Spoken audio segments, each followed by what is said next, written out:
Hey, welcome back to another podcast. So, one thing that I never really thought I would actually do, but when it comes to mind, I realized it created a lot of complacency, it created a lot of comfortability. If there's anything that you might know about me, it's that I hate complacency and I hate comfortability. I always like a good old challenge and I always like the process.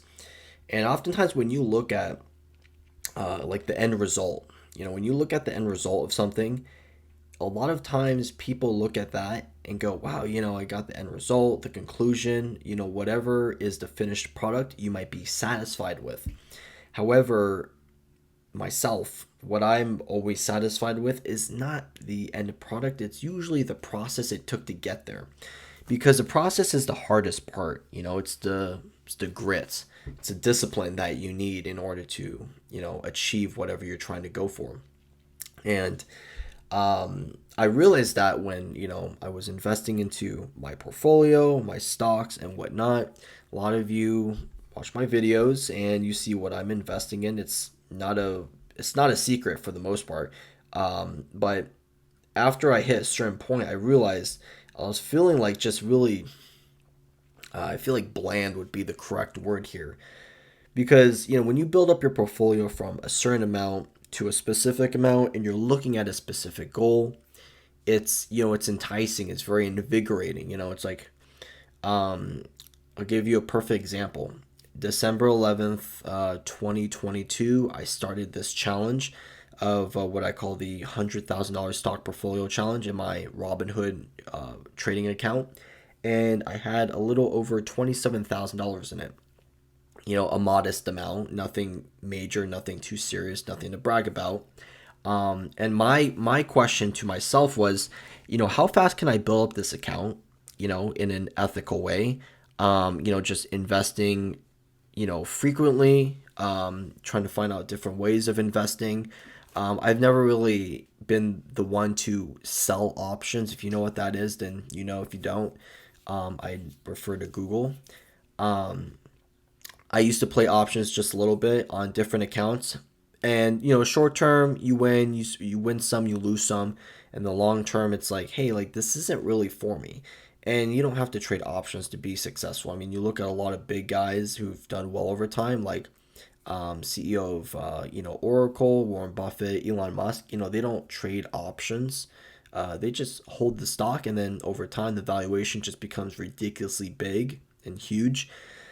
And then you look at that and you go, wow, you don't have to trade options. You can just hold the stock and then you sell off whenever you want. You take that profit, you pay your capital gains, whereas options, you lose a lot, if not all of your equity in whatever you're trying to invest in, given you're betting that the stock is going to go up or down, just to keep it simple.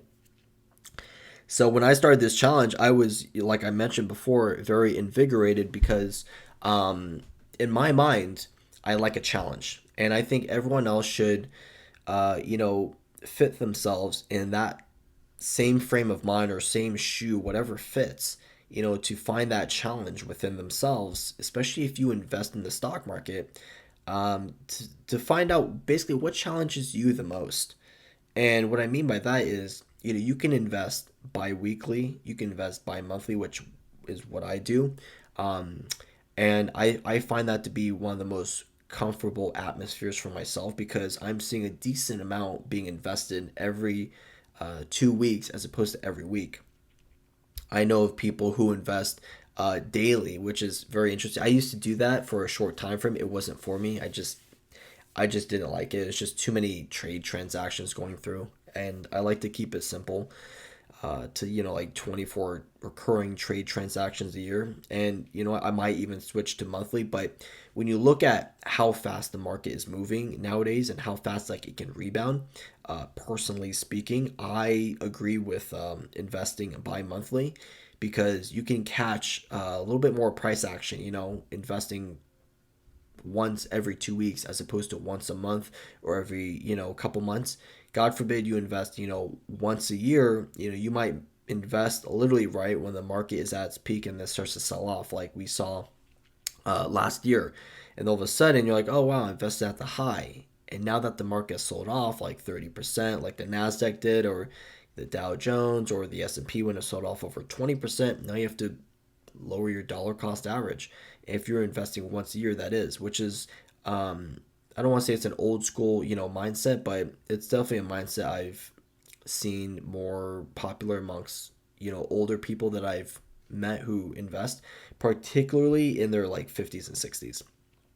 It's like they're like rebalancing their portfolio every year.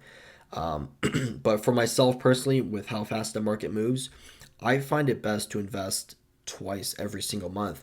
And when I do that, I know that I'm gonna get like right in on that. And then of course, like when it comes time for like bonuses or you get other like let's just say gift money, it's like hey, that's going to the portfolio, and it's like a nice little bump. Now in the span of, which is funny enough, less than 1 year, right now it's August. I want to say like around end of June, beginning of August, my portfolio briefly touched six figures, and that was pretty cool to me.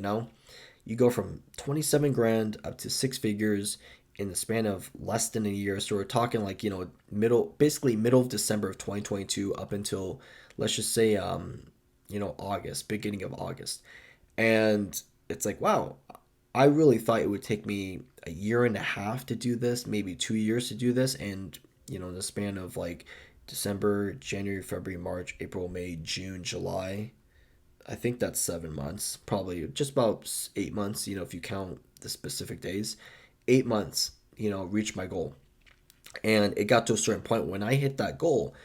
When you hit six figures and you're investing, however much, like every 2 weeks, whether it's like, $20, 100, 900 bucks, 1,000, whatever it is, that amount starts to become a smaller brick because the bigger your portfolio gets, you're having to invest the same amount, but it's starting to make less of an impact.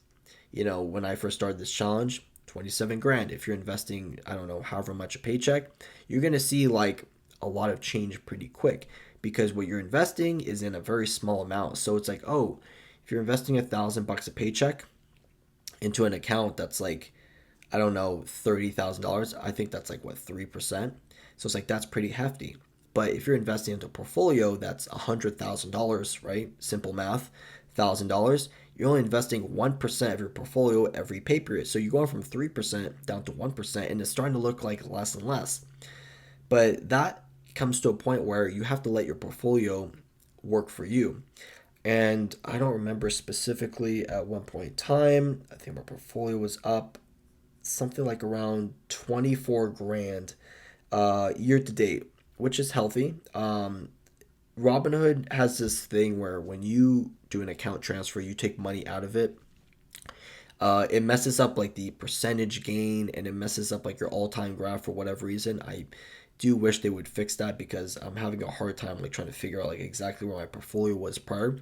But for the most part, I would say at one point it was like at 24 grand, and that could have saved me essentially 12 months of investing. So for the next 12 months, I literally could say, oh, I don't even have to invest because the growth in the market year to date has literally saved me that amount to where I could just say, hey, hands off, I could put my money elsewhere.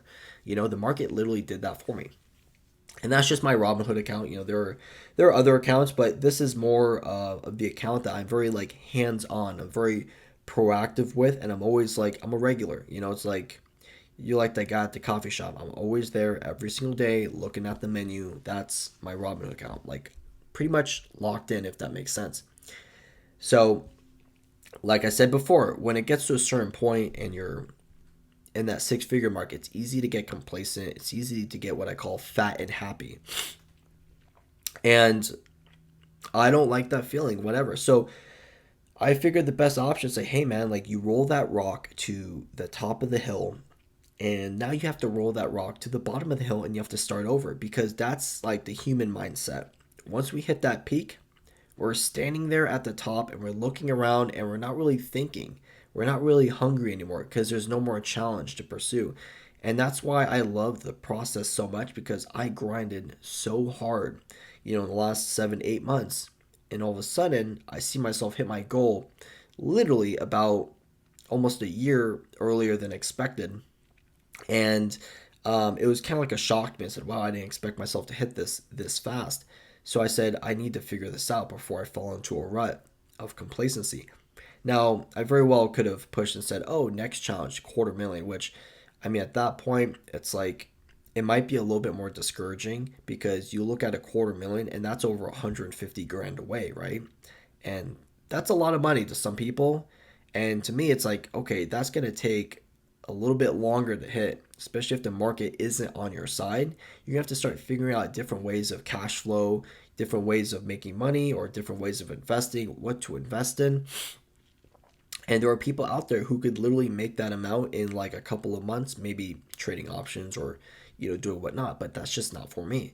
So best option, did that account transfer, transferred over essentially everything. Now with when you do an account transfer, you can't transfer over partial stock. So it left me with like $1,200 in my account, and it was honestly very humbling.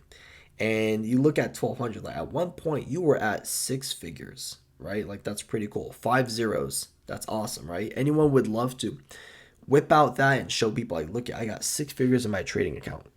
And I said, but the thing is like, it's not something you should be bragging about. It should be, like, hey, like this is what I invested in. Instead of looking at like the portfolio amount, look at what I'm invested in because it may benefit you in the future. It may hold a lot of opportunity. And most of my stocks were winners, year to date. A couple of laggards, like biopharmaceuticals, a couple of like high dividend stocks, which is why I steered a little bit away from the high dividend stocks. Because typically these high dividend yield stocks don't really yield the best of growth, and that's why they do that. They leverage out their lack of growth with dividends. So you're just trying to like basically entice, an investor that a high dividend is really good when sometimes it may not be. Its growth may be down, 30% year to date. And in reality, it's like, oh, but it pays a 7% dividend. You do the math, you're losing money. And according to adjusted inflation, you're losing money. So simple as that. A lot of people disagree with me. A lot of people will agree with me. A lot of people will be neutral.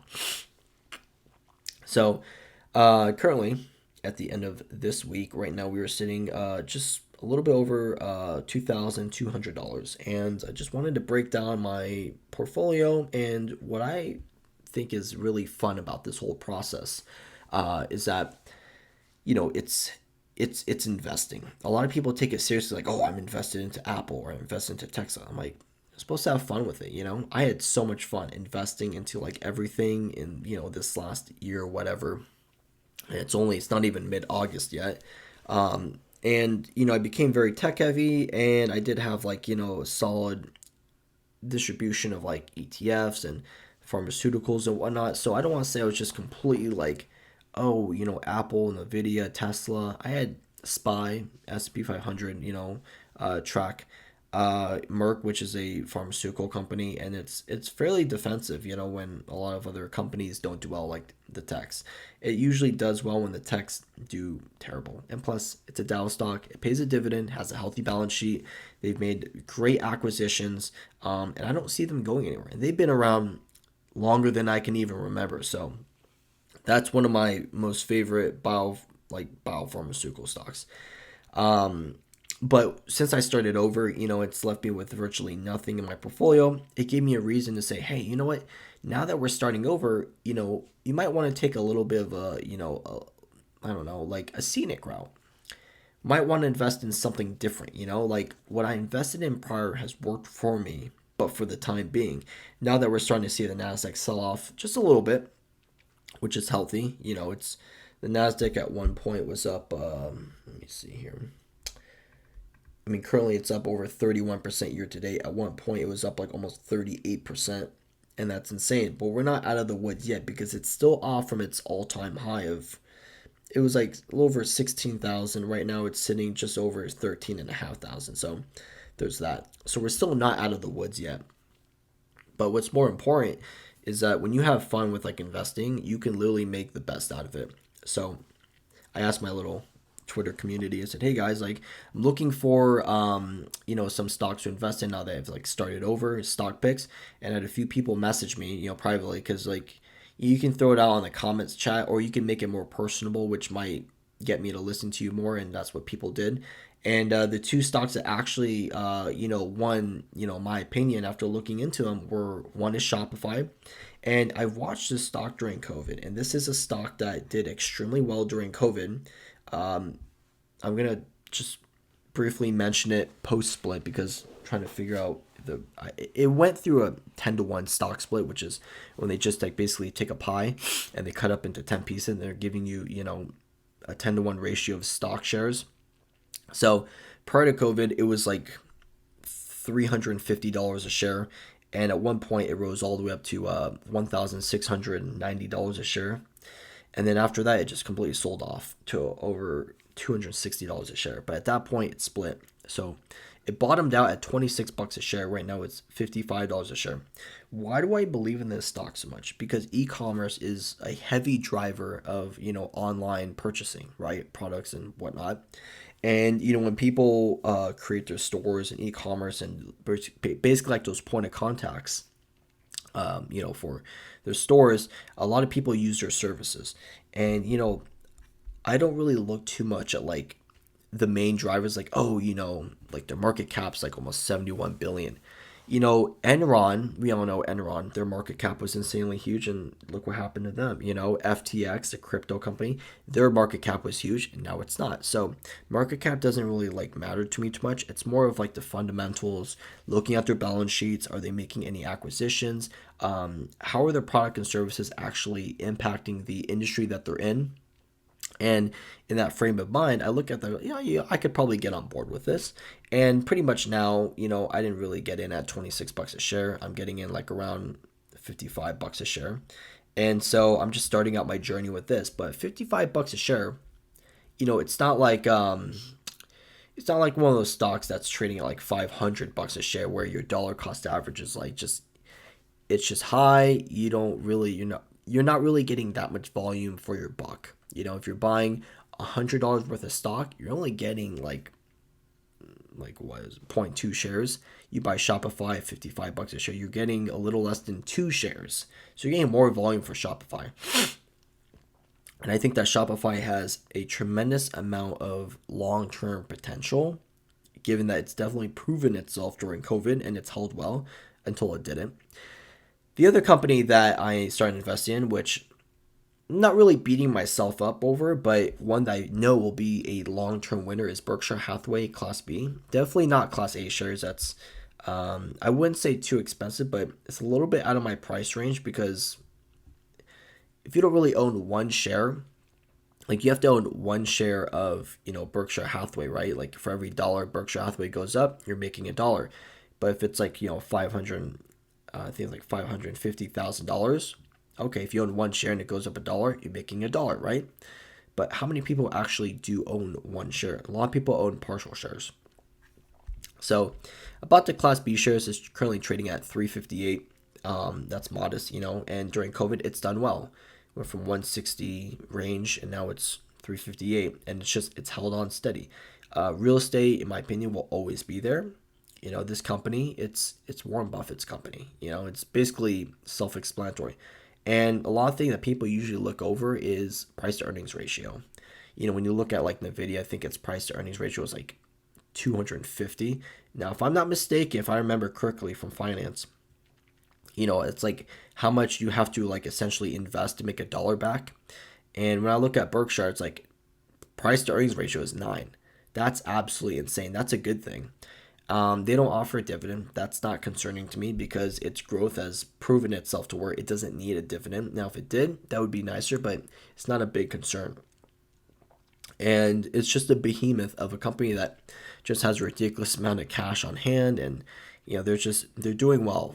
They're doing extremely well, and they're not as fast growing as Apple, Amazon, Tesla, Facebook, but they're holding their weight. They're going like that traditional route of like, hey, like, we're not being pumped up straight vertical on the graph to where, we make 2,000% last year, like, Tesla. It's like, hey, in the last 5 years, we're up just shy of 75%, 5 years to date. And it's healthy. You could tell it's had its ups and downs, but it's done well over time, pretty much. So that's a good thing. And at 58 bucks a share, I don't think that's really too expensive. I'm only investing about $100, every 2 weeks into this. So my volume isn't going to be too much.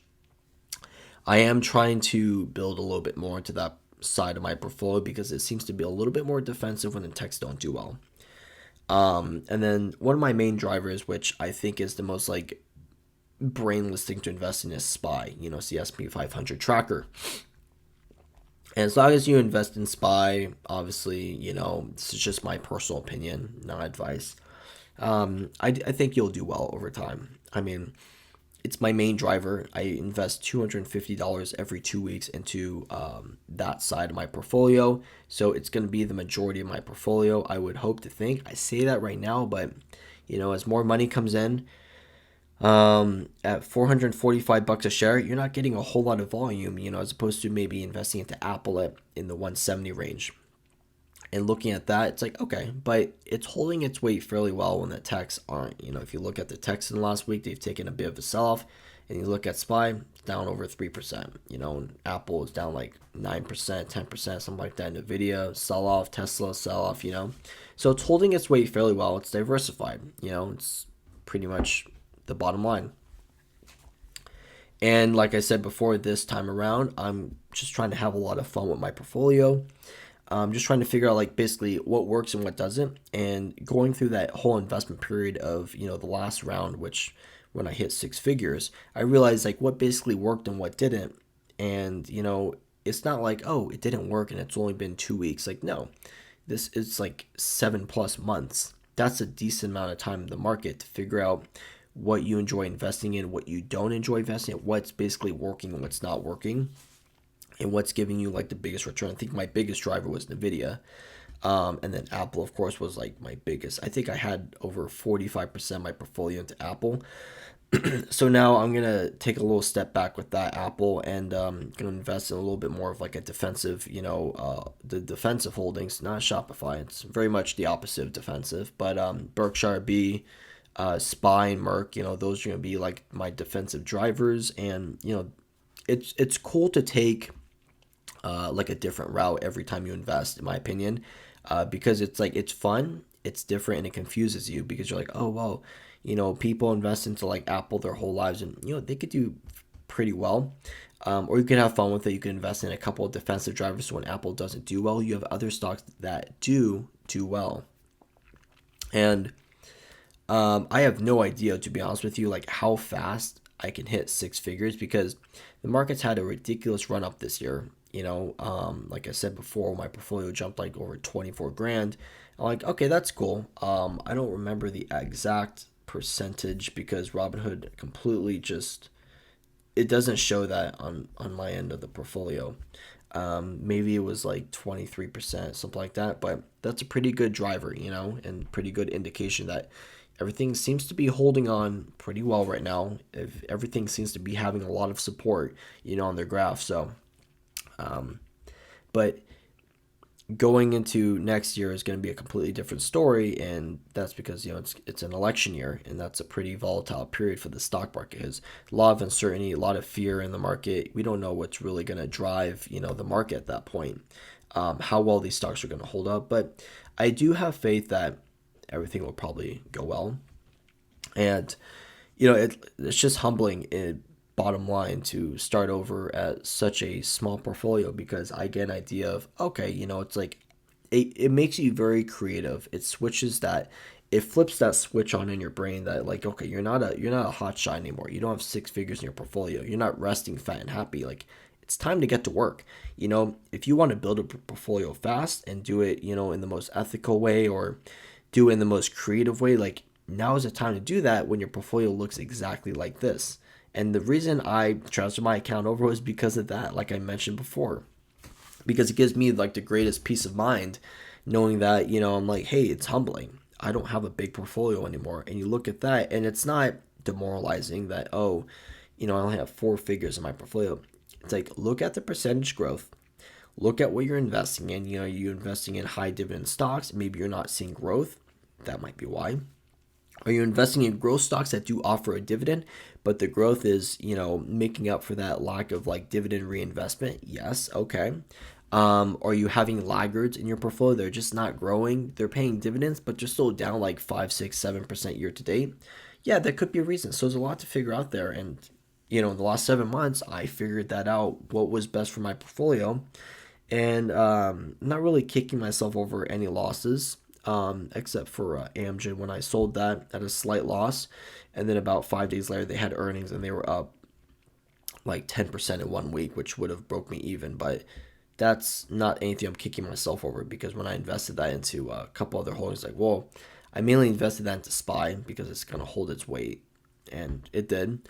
I'm not sure if I want to actually get back into Amgen. Like, once you sell it, it's kind of like, do you really want to go back to that? And then after you've sold it for a slight loss. So it's not really a big deal. But these are all things considered that we should be looking at when we invest, because investing is supposed to be fun. It's not supposed to be like a chore. If you want to do a chore, go clean your bathroom, whatever. And yeah, honestly, that's basically it. So, hope you guys enjoyed this podcast. I have a lot of joy in investing, if you haven't noticed already.